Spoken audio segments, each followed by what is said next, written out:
I'm so glad you're with us here on the Clark Howard Show. You know, our mission is to serve you with advice and information that empowers you so you make better financial decisions in your life. Today, I'm going to talk about something really impossible to talk about, oil prices and what that does to you with gasoline and all the conflict in the Middle East. What's that going to do to what it costs you to fill up? And I'm going to tell you what I think. And also, for people on Medicare, this is open enrollment. And I want to talk about the Medigap choices you have. And for those of you in Medicare Advantage, which is more than half of people on Medicare, what you need to know this fall re-enrollment period for Medicare Advantage. So the Middle East issues going on with Israel and its neighbors and with Iran at first led to a spike in the price of a barrel of oil, which directly translates into what you and I pay for gasoline. And now, in something that has shocked the prognosticators, the cost of oil and ultimately the cost of gasoline going down instead of up in the middle of more and more escalation in the Middle East.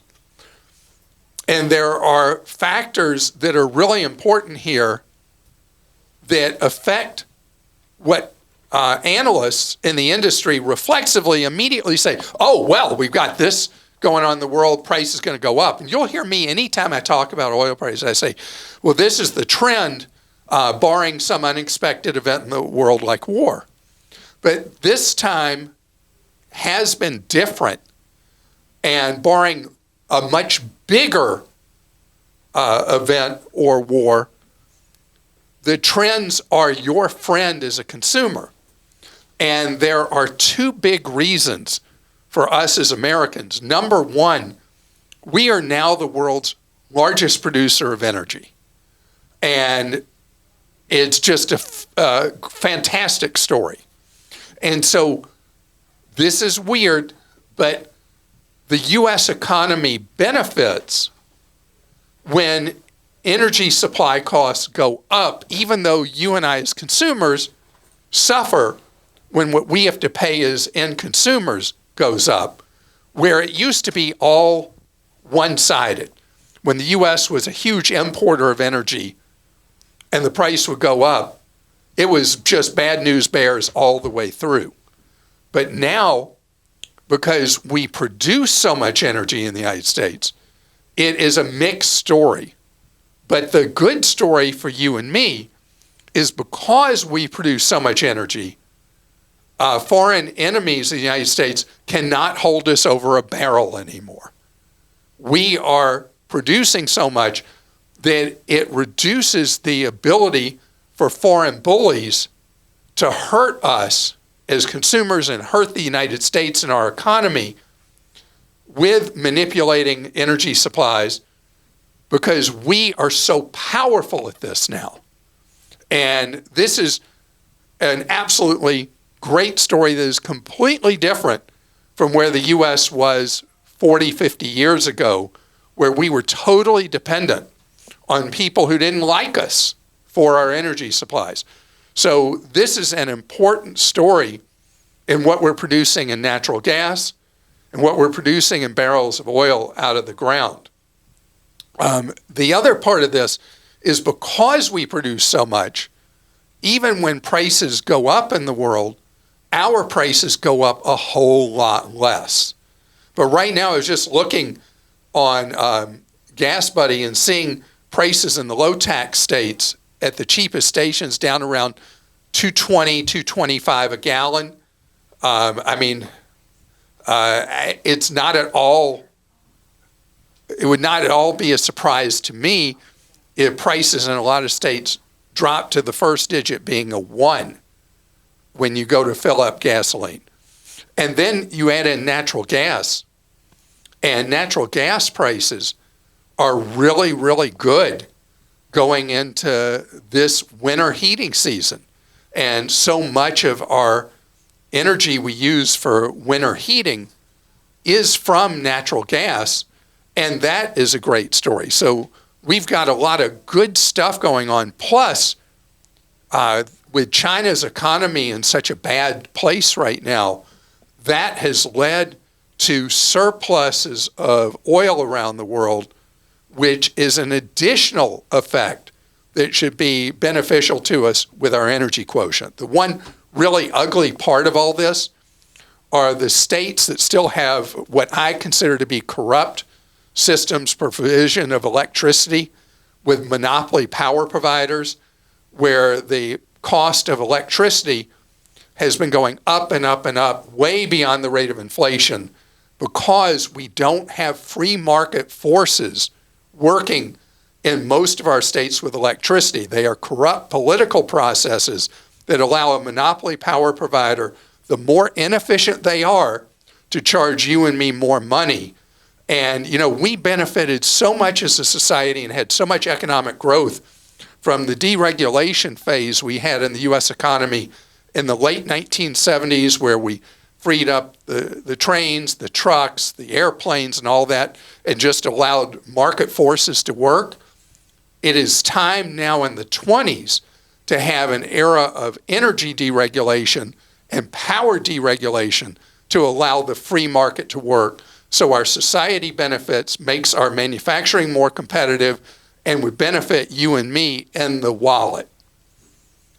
Gosh, that sounded like a campaign speech, didn't it? I know, my goodness. I didn't mean for it to sound like that, but just so you know, I am such an intense free marketeer that when I look at something, my blinders are always, how do we make this a free open market that creates competition? And that's why you hear me get all excited about that. All right, well, we'll go to some questions. This one has nothing to do with oil. Jody in Georgia says, when does it become false advertising when cell companies offer free phones or phones on us, when actually, in order to get the phone, you have to pay them $35 a month for 24 months or more? One of the big companies has a new and existing customers get an iPhone 16 Pro on us promotion. It sounds to me like they will give me an iPhone if I sign up for their service, but no. You have to trade in the phone that you have and then pay them $35 extra for 2 years. In my case, I was told my iPhone 14 Plus was worth $255, and I could get $200 off as a promotion and still finance the phone for 24 months. So they take $200 off their $1,000 phone. That's $800.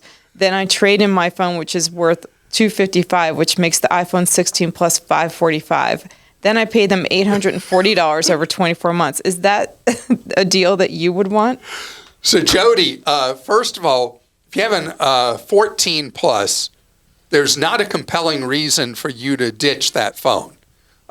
People around the world are now keeping high-end Androids and iPhones a lot longer than they used to.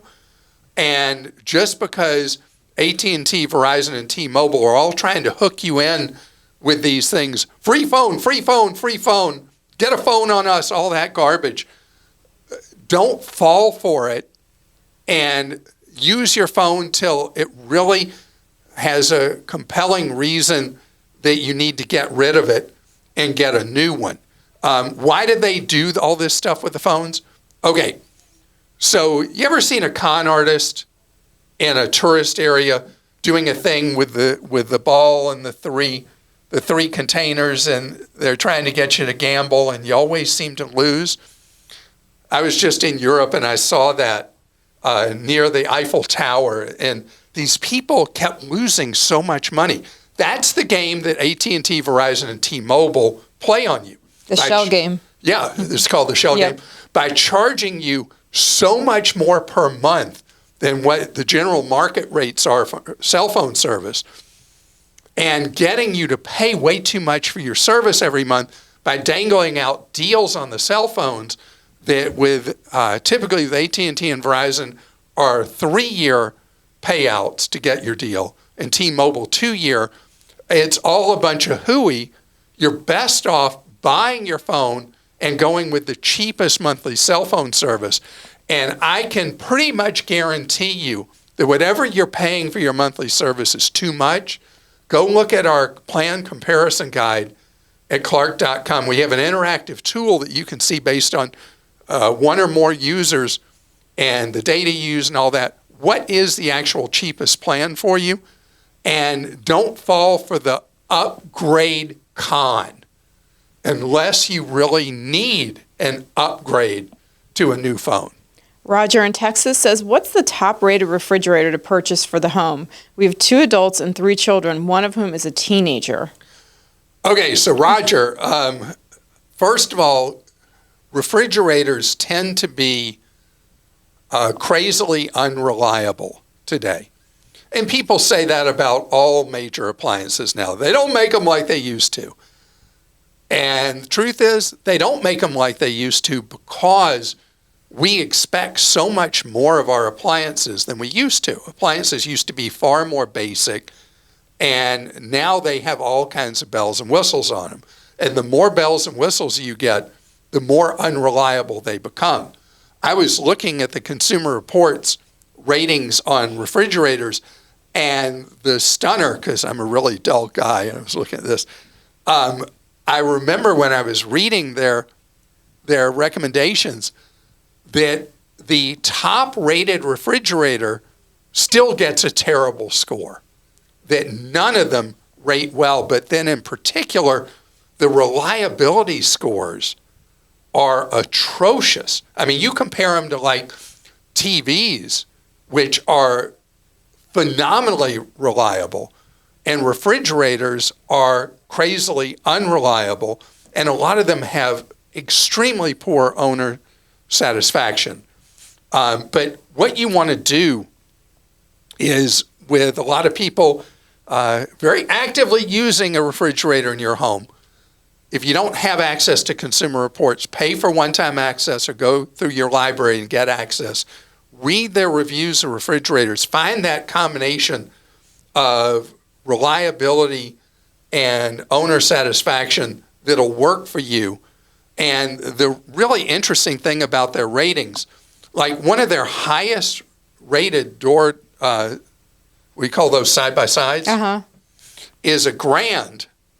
And I think about how many people pay so much more than that for one thinking they're getting something better, paying more money, and they're actually not. Armand in Texas says, okay, Clark, here's a juicy student loans question for you. My wife and I are debt-free except for a pesky little $294,000 in student loans that she got blessed with. I have no idea what our best approach is and would love your guidance.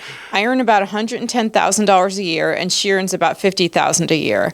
We're filing our taxes married separately, so she has a smaller minimum balance due with the SAVE program.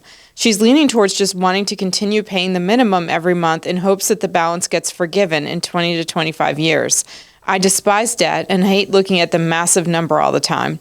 Should we aggressively tackle the debt or continue to just pay the minimums? I see valid points on both sides of the argument, but I'm clueless about what our best approach should be. How would you think about this? Armand, all right, so this one, you're giving me a dilemma here. So let me tell you the practical thing. Your wife is 100% right practically, because everything about the federal student loan program is designed to get people to pay as agreed. So depending on what you do for a living, like police officer, firefighter, teacher, that kind of thing, eligible after 10 years of on-time payments for forgiveness of the rest of their student loans.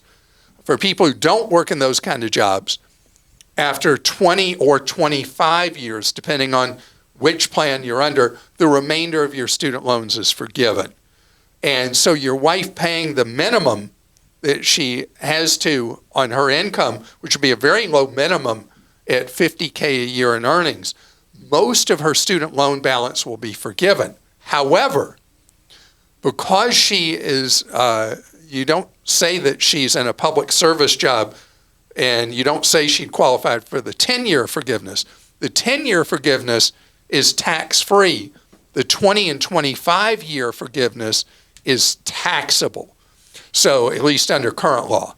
So, yes, she will avoid having to pay the overwhelming amount of that nearly $300,000 balance, but you will pay income tax, or she will pay income tax since you're filing separately, on the amount that is forgiven. Still be much cheaper than paying for it. It requires that payments she should keep solid records of every payment she makes over the full 20 or 25 years. It will be far cheaper to do it that way. On the other hand, I get your thing. This is hanging over your heads as a couple, having $300,000 approximately in student loan debt. And if that outweighs everything for you, then pay more than agreed and work that balance down. Ultimately, there will still be an amount that will be forgiven, but it will be a much slower balance. And then you'll owe less taxes on that forgiveness. That would be the other side of the equation. So that's something you as a couple have to be comfortable with and make a decision you can both feel good about.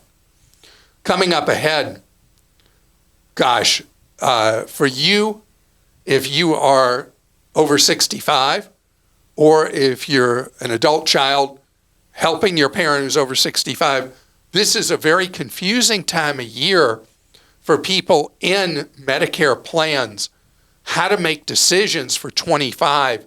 And there's extra reasons this fall is more complicated that I'm going to share with you straight ahead. So yesterday, Medicare re-enrollment opened up for 25. And this is, I said just a moment ago, is a more complicated year to make decisions.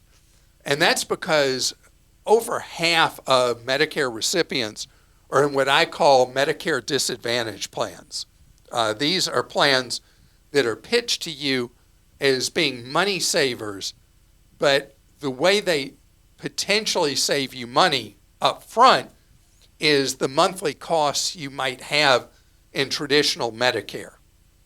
And so you're in like a health maintenance organization that controls where you can go for care, what doctors you can see, what hospitals are available to you, if you have a serious illness, whether or not you can be treated at a state-of-the-art facility or a substandard facility, depending on what the plan has. Obviously, I have negative opinions about Medicare Disadvantage plans. But the marketplace says, hey, this is what more than half of people want, like 50-something% of people are in Advantage plans. But the reason this fall is so significant is a lot of Advantage plans had a really bad year this year and didn't make the money that they've made in the past for their insurance company owners. And so a lot of Advantage plans for 25 are going to have far less generous offerings than they have right now. And so you may find that a facility that you like to go to is not included for next year, or benefits you're offered that come along with it, like the drug benefits you might have or whatever other benefits you have that are important to you, may have been changed. And so normally, if you're in a plan and you like it, what most people do is by inertia, they just sign up for that plan again. And in most years, that won't really harm you. This year, if you're in an Advantage plan, that can hurt you. And this is a year that it's really important to look and compare how are you covered now with the Advantage plan you're in, and how will you be covered next year in that same plan. And then it gives you an opportunity to go shop the market and see what competitors in your area are offering. And it's really, really hard to get good advice on which is the best plan for you. And that's why over the years I've talked about shiphelp.org, shiphelp.org, which is a volunteer organization of trained experts that will guide you with unbiased information on how you compare one plan to another, one company's offerings to another, to know what would be the best choice. And they're going to be busier than normal this fall because of all the upheaval among the insurance companies with Advantage plans. Also, you may have heard that some of the plans got really bad ratings for how they provided care to customers. Humana in particular has been getting a real black eye in the marketplace, and a lot of people in Humana Advantage plans for substandard care to their customers in their Advantage plans. And I'm not telling you anything that's not in public knowledge, but it means that this year a lot more people are potential free agents on picking an Advantage plan. Now, why do I call them disadvantage plans? Because except for a handful of states, if you're later like, oh, I wish I hadn't done this, I wish I'd stayed in traditional Medicare, you can switch back to traditional Medicare. But if you have some kind of pre-existing condition, you're not likely going to be able to qualify for a Medigap policy, which you need tied in with Medicare so that you don't end up with huge out-of-pocket each year for your medical care. And in most states, insurers are allowed after your initial enrollment in Medicare to put you through medical underwriting, and pre-existing conditions will keep you from qualifying to go back into traditional Medicare, again, unless you're in one of the states that doesn't allow those kind of games to be played with senior citizens. And this is a complicated area. Take your time. All right, I'm ready for the Clark Stinks. Mark? Every time I talk about Medicare disadvantage, every time do we hear from people? Mark in Connecticut says, I have a car insurance problem that I've never heard Clark address before. I own my house free and clear. I'm a single male in my early 60s with no dependents. I work from home. I'm not going to need a car for the foreseeable future. I can get by with public transportation, rideshare, rent a car with the full insurance when I need to. I have a hopeless, broken car. The cost to repair is at least twice that of the car's value. There's no way I'm going to pay to fix it. That car is 2 decades old, and this is the first time it has broken down. I called my independent insurance agent to cancel the insurance and start the process of getting rid of the car. The agent said my house insurance would go way up, in quotes. I did not get an amount. What scared me was that the agent said when I get a new car and I have no car insurance for 6 or more months, the insurance will be, quote, very expensive. I would have to get insurance with a low provider, like one of those, like when you've non-standards. Non-standards. His tone was that I don't want to be with any of those companies. Should I scrap the car and cancel the insurance? Thank you for the wisdom over the decades and the help with my problem. Okay, so first of all, Mark, I just had somebody this morning talking about how unbelievably beautiful Connecticut is this month in October. Oh, yeah. And it is. I've been there when I've been on book tour. I've spent a lot of time in Connecticut in October, going up and down the Merritt and other of the beautiful parkways. The parkways, yeah. And it is amazing. And now you're not going to be able to do that now that you don't have a car anymore. But what you do want, that I'm shocked the agent did not mention to you, is you want non-auto owners insurance, or whatever term they use in Connecticut, where as someone who doesn't own your own vehicle, you still have an underlying auto insurance policy that's very cheap, that provides you the liability protection you want and other coverages that vary state by state. And because you're not insuring a car, it's not expensive, because they also know you're not driving a lot of days when you rent a car occasionally and all that. And you do want to have a non-owner's policy for auto.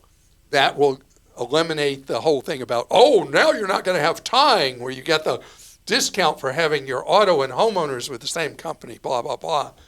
But if they did super surcharge you for no longer having multiple lines of insurance, that's when you shop around for your homeowners. On scrapping the car, your vehicle may be worth more than you realize by checking around online and by phone when you do dispose of it, and feel comfortable disposing of it, but don't dispose of auto insurance entirely. Elaine in Florida says, we've made a $50 deposit on a Viking cruise for December of 2025. The balance of over $14,000 is due on Halloween this year. You advise... Happy birthday, Christa. Not yet. Almost. That is my birthday. You advise using a credit card for cruises. Since it's over 13 months away, I'm not sure protection by using my Capital One Venture card would really provide any real protection since it's so far off. I've called Capital One, but they said I could file for a refund should Viking for some reason go bust, but there's no guarantee. I'm also not worried about Viking going under. The fee for using my credit card would be in excess of $450. What do you advise? Okay, so Viking does something that some cruise lines do. The mass market cruise lines don't do this, but they give you a cash discount. If you pay different ways they consider to be cash, then they discount your cruise by like 3% or something like that.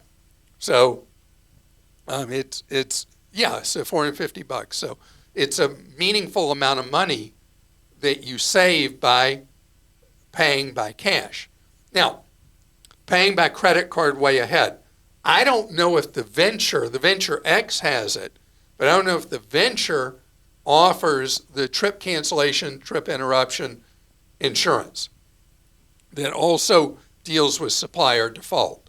If it does, then you've got the security blanket you want, and with 14,000 left in balance on this cruise, it'd be really important for you to have some kind of trip insurance, not from the cruise line, to protect you, not from specifically Viking going bust, but something happens with you that you can't go and you lose all that money.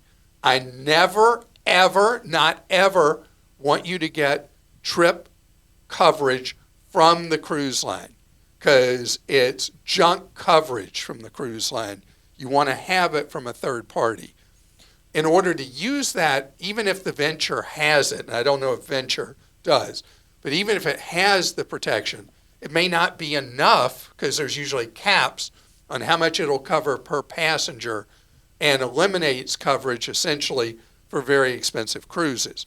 But even if it does have coverage that would be adequate for you, it doesn't work for you unless the entire, every dollar paid for the cruise is paid for that one card. So having said all that, what would I do if it were me? Take the discount you can get paying cash and buy an independent third-party trip coverage policy, insurance policy, going to one of the multi-comparison sites like Insure My Trip or its competitors to buy coverage. That was a mouthful, wasn't it? That's what you're great at. Sorry. No, this is awesome. That was a great answer. Fred in Connecticut, another Connecticut listener, reminds me of Tri-state area. Gilmore Girls. There's a show called Gilmore Girls, and it Never seems heard like of it's it. eternal fall in Connecticut in that show. Oh, Fred in Connecticut, I'm sorry about that. Fred says, do I need to unfreeze my credit before I pay off a loan? no, you don't. So a credit freeze has no impact at all of any kind on credit you already have. So you don't have to do anything with any of the credit you have involving a credit freeze. When you have to thaw your credit, here's an example. My son was doing his housing arrangements for college, and where he goes to college, almost all the housing is off-campus housing. And I had to thaw my credit as his guarantor on his lease in order for them to check that I was a worthy guarantor. When you apply for a credit card, you have to do it. When you apply many times for internet service from a monopoly local cable company or local phone company, you have to thaw your credit for things. Anytime that somebody wants to check your credit to decide if you're okay, that's when you thaw, but it has no impact at all on the credit you already have in any way, shape, form, or fashion. And if you have not set up a credit freeze yet, okay, how many times do you have to say something? You have to say something, I don't know, 40 times before. A lot of times people are like, yeah, I should do that, I should do that. Finally get it done. Please get it done, because the number of data breaches is escalating because the payoff is so great for the crooks. And so just assume that all your personal information is out there, and the best first line of defense against somebody doing stuff as if they're you is credit freeze. It's not the only thing, but it's the most important thing you can do to protect yourself. It's free to set up, other than maybe 15 minutes of time to set them up with the 3 major credit bureaus. You want to know how to do it, go to clark.com/credit freeze. And speaking of clark.com, our whole thing is save more, spend less, avoid getting ripped off in everything we do. And we do such, I'm going to say it myself, I believe that we do a great job at clark.com empowering you, giving you the tools you need to make decisions about things that aren't core maybe to what we're familiar with or what we do in our lives, but we need to know how to make those decisions that work the best for us. And that's what we're all about at clark.com. And then you want to save money on deals through this shopping season. Well, clarkdeals.com is there for you. Plus, we have our daily newsletters for both websites that are free. You can see how to sign up for it, clark.com/newsletters. And I hope you have an absolutely great day, and know that we're at your service tomorrow.